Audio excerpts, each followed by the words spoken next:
KJ Kataraha gaganti kay Torres. Misyon umano ng ating kababayan, top rank Cebuana boxing prospect Kevin Jake KJ Kataraha na ipagiganti ang pagkatalo ng ating kababayan, dating interim champion Raymart Gabalio kay Japanese-based Mexican Kenbun Torres.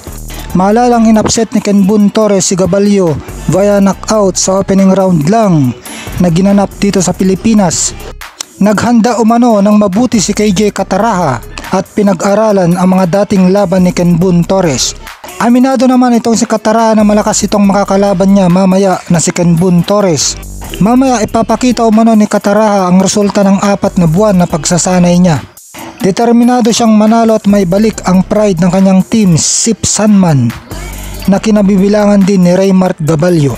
Si Kataraha may record na 17 wins, 0 loss at 13 knockouts. Siya ang WBO number 1 contender sa super flyweight division. Tumimbang siya ng 114.8 pounds. Si Kenbun Torres may kartadang 14 wins, 5 losses, 10 knockouts. Tumimbang naman siya ng 115.5 pounds. Bagaman unang laban nito na Kataraha sa Japan, pero di na siya iba sa lugar dahil lagi siyang nagsasanay dito at nakaka-inspire pa ang mga Japanese superstar tulad ni Naoya Inoue at Kosei Tanaka.